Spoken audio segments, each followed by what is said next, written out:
kesempatan kali ini kami berkesempatan untuk mewawancarai salah satu mahasiswi angkatan 18 dari Vkom UP, yaitu Kak Valeria Alfreds Markus. Kak Valeria, gimana kabarnya? Baik.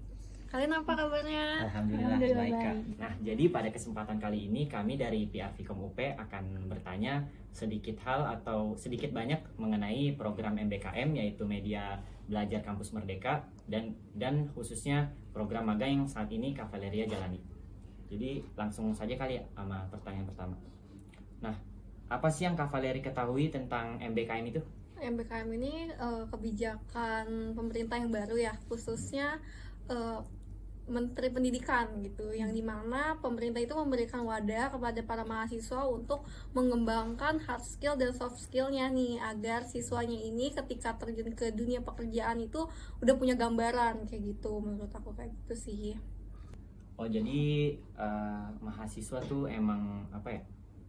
Bisa bebas untuk mengekspresikan dirinya. Iya, betul banget. Apalagi kan di MBKM ini nggak cuma sekedar magang doang kan, tapi ada yang kegiatan sosial, ada yang kayak mengajar, terus juga penelitian. Jadi menurut aku banyak banget programnya. Jadi kita sebagai mahasiswa bisa memilih nih, yang dimana sebenarnya semua program itu semuanya itu memiliki satu tujuan, yang dimana untuk mengembangkan hard skill dan soft skill dari para mahasiswa kayak gitu. Jadi menurut aku ini program bagus banget sih, karena sekarang tuh pemerintah udah mulai sadar gitu bahwa kadang kita susah nggak sih nyari magang, ya kan. Nah, tapi sekarang itu pemerintah malah mewadahi mahasiswanya untuk mengikuti magang, yang dimana perusahaannya itu udah dikaji terlebih dahulu nih sama si MBKM yang ini, yang dimana dilihat perusahaannya itu sebenarnya punya tujuan apa sih kepada pemagang, hal apa sih yang mau dikasih perusahaan itu sama pemagang. Jadi kan kalian pernah dengar gak sih kalau misalkan magang itu mahasiswa disuruh fotokopi, dengar gak sih? Iya kan. Nah, tapi kalau di program magang itu benar-benar terstruktur banget. Jadi pemerintah nggak maulah kayak mahasiswa Indonesia ini magang di tempat yang nyuruh mahasiswanya kayak fotokopi apa atau gimana gitu kan. Iya, ada yang kayak gitu. Iya, betul banget. Jadi program ini tuh lebih menyiapkan mahasiswa gimana di dunia kerjanya nanti gitu. Oke. Bisa sih. Nah, selanjutnya nih Kak, menurut Kak Valeria sendiri selaku mahasiswa yang telah mengikuti program MBKM, mampukah Kampus Merdeka melawan employee mindset di kalangan mahasiswa? Tentu sih.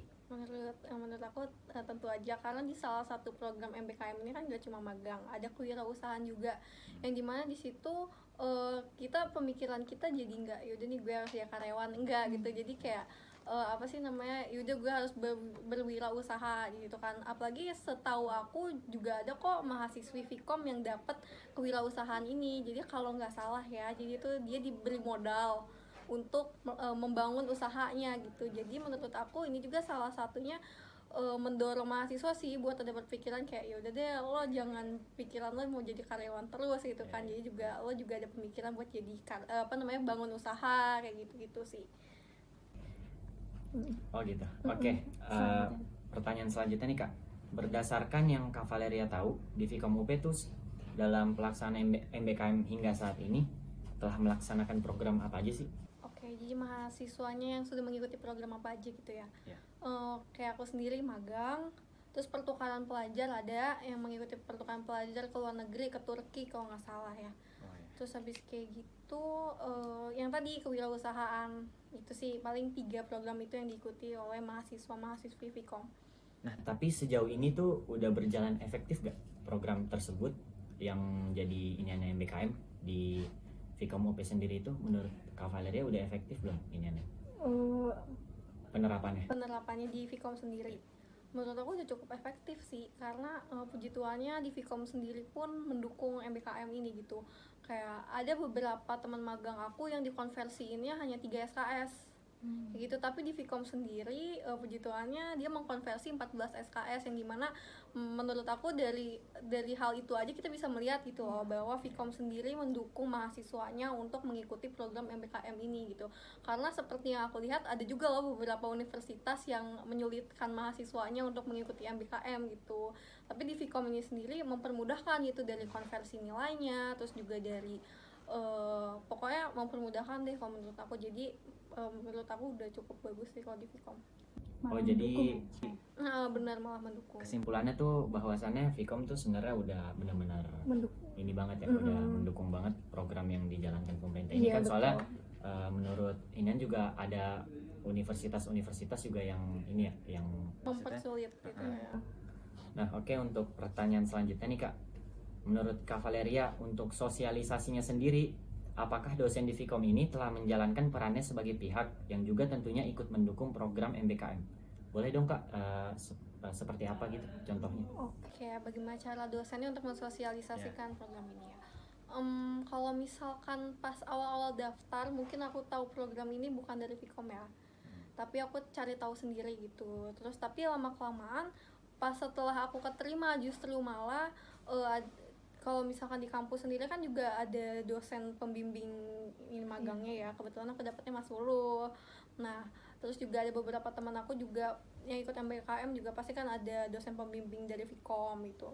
Nah, setelah aku keterima, nah dosen itu jadi perantara nih antara MBKM ke mahasiswa. Jadi prosedurnya itu MBKM, dosen, mahasiswa gitu. Dan menurut aku kalau dosen Vkom itu udah termasuk yang cepat dan tanggap sih. Jadi kayak misalkan kalau ada informasi penting langsung dimasukin ke grup yang MBKM itu. Jadi kayak yaudah nih ada info penting nanti bisa nggak Zoom. Menurut aku udah cepat dan tanggap sih. Jadi kita sebagai mahasiswa Vkom pun kayak nggak ketinggalan informasi gitu, kayak gitu. Oke Kak. Selanjutnya nih Kak, menurut Kak Valeria, apakah kegiatan MBKM untuk perguruan tinggi sesuai dengan kebutuhan lulusan di masa yang akan datang? Pasti, karena kan seperti tujuan MBKM tadi kan menyiapkan mahasiswa yang siap terjun langsung ke lapangan ya, dari segi hard skill maupun soft skill gitu. Kalau misalkan kebetulan juga tadi seperti aku bilang kan banyak magang yang nyuruh anak magangnya cuma buat fotokopi, buat apa gitu kan. Jujur itu jadi ketakutan tersendiri buat aku sebelum magang gitu. Jadi aku kadang suka ya gimana nih nanti gue magang, nanti gue disuruh foto, betul, disuruh fotokopi, disuruh apa. Tapi pas ada program magang ini aku ngeliat dong kayak tujuan mereka apa atau gimana. Akhirnya setelah aku magang di sana, jadi juga banyak loh di tempat magang aku tuh kayak pelatihan buat magangnya, buat pemagangnya, dari cara bagaimana sih kita berkomunikasi dengan pihak eksternal kalau di perusahaan itu gimana, terus gimana sih cara kita berkomunikasi untuk sesama pekerja gitu kan. Jadi menurut aku hal-hal itu yang penting buat nanti saat kita kerja. Jadi kita tahu nih, cara gue komunikasi sama sesama karyawan tuh kayak gimana, sama pihak eksternal kayak gimana. Jadi setidaknya aku tuh udah menambah hard skill dan soft skill diri aku Udah sih. ada kelihatan misalnya kalau ada di dunia pekerjaan gitu ya. Iya betul, dan juga jadi aku tahu nih, ternyata kalau misalkan dunia kerja tuh kayak gini ya gitu. Karena kalau di MBKM ini kita sebagai anak pemagang tuh nggak dianggap sebagai anak pemagang, tapi malah dianggap sebagai karyawan.